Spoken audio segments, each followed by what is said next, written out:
لیے سب سے پہلی قبر وہ ام البنین کی قبر ہے، اس لیے کہ اندر شہزادی یہ کونین کی قبر ہے اور دربانی عباس کی ماں کا، جیسے عباس حسین کے دربان تھے۔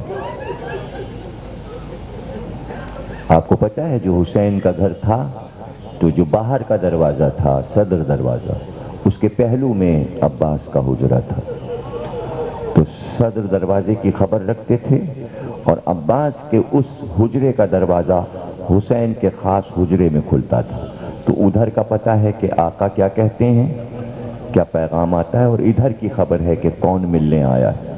یہ تھی ذمہ داری عباس کی۔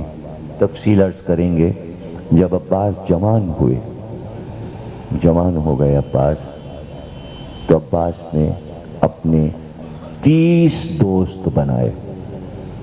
مدینے میں عباس نے اپنے 30 دوست بنائے، اپنے ہم عمر، اور ان 30 دوستوں کو عباس نے جو علی سے فنون حرب سیکھے تھے، تلوار چلانا، نیزہ چلانا، گھوڑے پہ بیٹھنا، ان 3 دوستوں کو عباس نے سکھایا، اور 30 دوستوں کو عباس نے تلوار عطا کی، گھوڑے دیے، اور ایک دستہ تیار کیا۔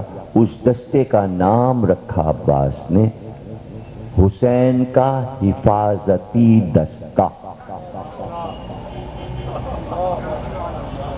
مورخین نے لکھا ہے کہ جس وقت حسین چاہتے تھے کہ باہر آئیں، عباس میں 30 ان پہرے داروں کے حسین کو اپنے گھیرے میں لے لیتے، اور چاروں طرف جب حسین چلتے گھوڑے پر تو وہ 30 عباس کے دوست کبھی ادھر چلتے کبھی ادھر چلتے، آگے کوئی نہیں چلتا تھا، سب حسین کے پیچھے حفاظت کر۔ اور جس وقت وہ 30 بہادر عباس کی سرکردگی میں باہر آتے تو اتنی دہل ہوتی تھی کہ لوگ ڈر ڈر کے ہٹتے جاتے تھے، راستہ دیتے جاتے تھے، اتنی ہیبت سے حسین کی سواری آتی تھی، اور اس طرح عباس حسین کو لے کر آتے تھے، اور جس وقت حسین برآمد ہو جاتے تھے تو لوگوں کے پسینے آ جاتے تھے پیشانی پر صرف عباس کا جلال دیکھ کر۔ تو مدینے میں کسی کی مجال نہیں تھی کہ آنکھ اٹھا کر حسین کی طرف دیکھ سکے۔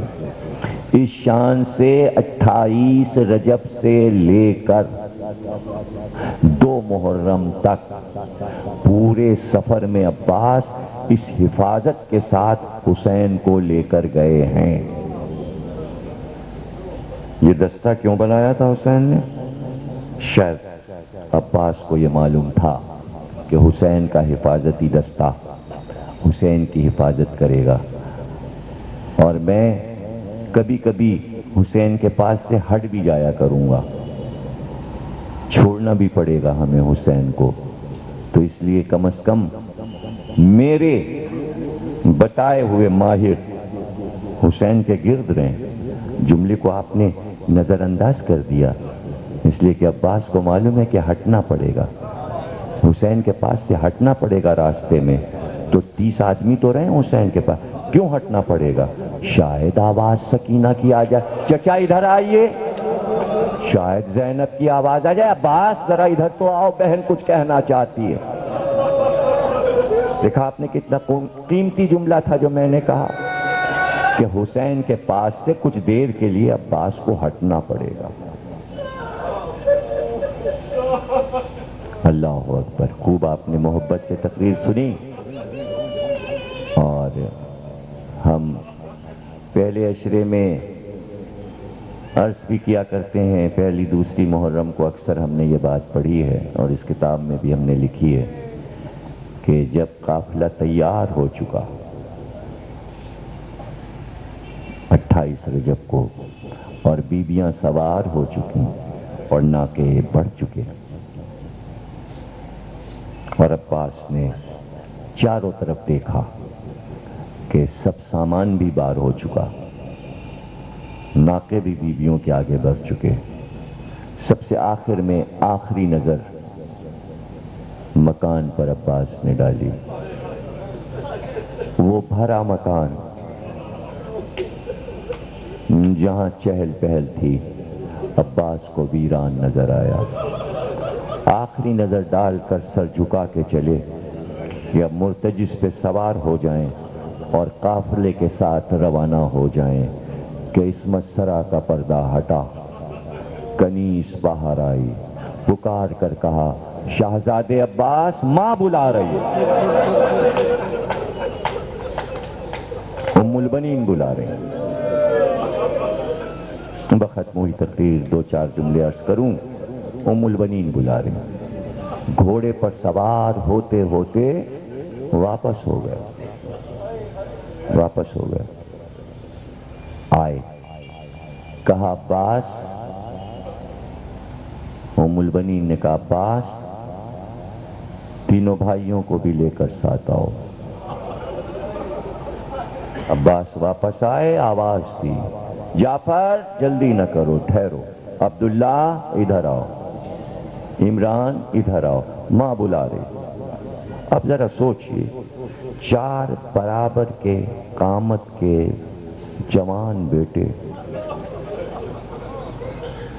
اللہ اکبر، 26 برس کا بیٹا، 28 برس کا بیٹا، 23 برس کا بیٹا، 32 یا 34 برس کا بیٹا، 4 جوان برابر کے، کمر میں تلواریں لگائے ہوئے، چاروں برابر کے بیٹے ماں کے سامنے کھڑے ہو گئے اور صرف عباس کو مخاطب کیا اور کہا عباس یہ حسین نہیں جا رہا، یہ فاطمہ کی جان جا رہی ہے، یہ فاطمہ کی روح ہے۔ اب اس سے زیادہ قیامت کا جملہ کیا ہو سکتا ہے عباس کے لیے جو ماں نے آخری جملہ کہا؟ میں سمجھتا ہوں کہ مدینے کی زمین ہل گئی ہوگی ام البنین کے اس جملے پر، اور جملہ یہ کہا عباس حسین کو میں تجھ سے لوں گی۔ جملہ بھی پورا نہیں ہوا۔ ام البنین کہتی ہیں عباس حسین کو میں تجھ سے لوں گی، اور اس کے بعد کہا عباس اگر کچھ حسین کو ہو گیا تو ماں دودھ نہیں بخشے گی۔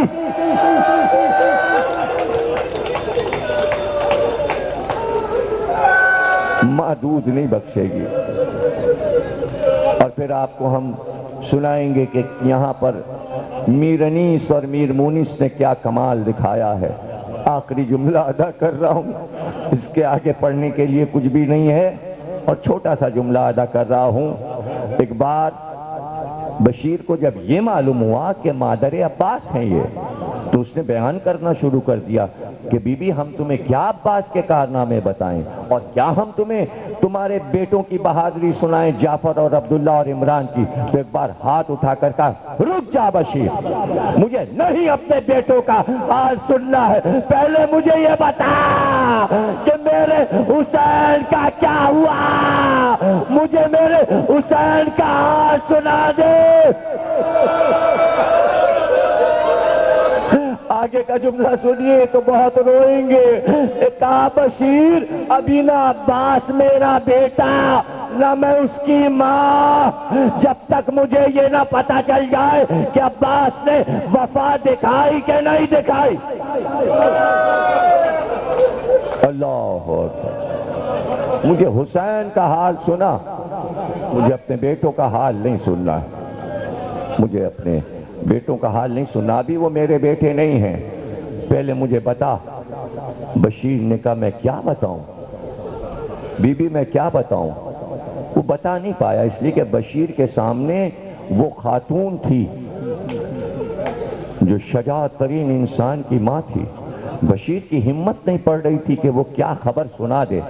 عجیب جملہ کہا، عجیب جملہ، یعنی بشیر بچنا چاہتا تھا کہ ان کو سب کچھ بتانا نہ پڑے، ایک عجیب بات کہی کہ بس یہ سمجھ لو بی بی کہ اتنا مجبور ہو گیا فاطمہ کا لال کہ جب رخصت آخر کے لیے آیا تو زینب کو گھوڑے پہ بٹھانا پڑا۔ ایک بار نجف کا رخ کیا کہ یا علی آپ تو کہتے تھے عباس بڑا وفادار ہے، ارے یہ دن آ گیا کہ زینب کو حسین کو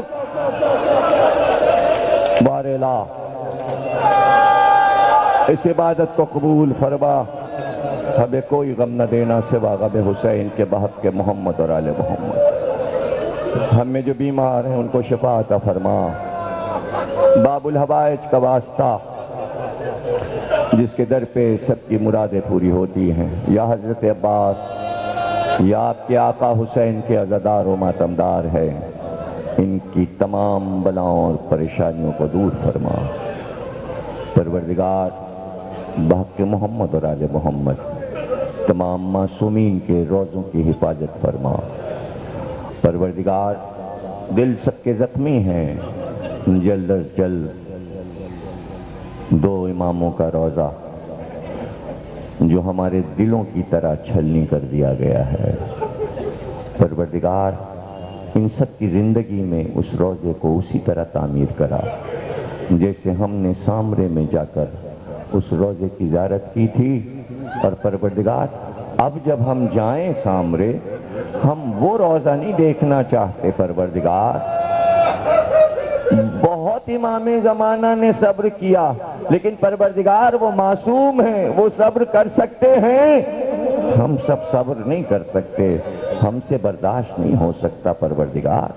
ان کے باپ کا روزہ ہے، ان کے دادا کا روزہ ہے، وہ تو 1400 برس سے صبر کر رہے ہیں پروردگار، لیکن ہم کو ہمارے غموں پہ تو صبر آ جاتا ہے، لیکن یہ غم نہیں دیکھا جاتا کہ جو غم نہیں ہے اور غم بنا دیا جائے۔ کسی کی قبر کو بھی ڈھایا جاتا ہے، کسی کی قبر کے ساتھ بھی بے حرمتی ہوتی ہے، اور پروردگار بے حرمتی کرنے والے کافر اور مشرک ہوتے تو ہم یہ سوچتے کہ انہیں قبر کا احترام نہیں۔ پروردگار کلمہ گو مسلمان جناب سیدہ کی قبر کو گرا دیں، مسلمان امام حسن کی قبر کو بے سایہ کر دیں۔ 4 اماموں کی قبر، امام صادق، امام حسن، چوتھے امام، 5ویں امام، ماں کے پہلو میں ان کی قبریں، اور اس پر روزہ نہ بنانے دیں۔ جناب سیدہ کی قبر کو برابر کر دیں۔ پروردگار جنت البقیع میں نہ کافر آئے تھے نہ مشرک، اس لیے کہ مدینے میں نہ کافر آ سکتا ہے نہ مشرک آ سکتا ہے۔ نجدیوں نے قبروں کو ڈھایا، پروردگار نجدیوں سے انتقام لے، تو منتقم ہے، انتقام لے، ان سے انتقام لے، صرف اس لیے انتقام لے تاکہ ہمارے دلوں کو صبر و قرار آ جائے۔ جو اولاد نرینہ نہیں رکھتے انہیں اولاد نرینہ عطا فرما، حج و زیارات سے مشرف فرما، بانی اعضا کو خیر و برکت عطا فرما، اس مدرسے کو تعمیر فرما تاکہ طلباء آرام سے تعلیم حاصل کر سکیں۔ فردن فردن جتنے لوگ ہمارے سامنے ہیں ان کی جو دلی مرادیں ہیں صدقے میں حضرت عباس کے پروردگار ہوئے۔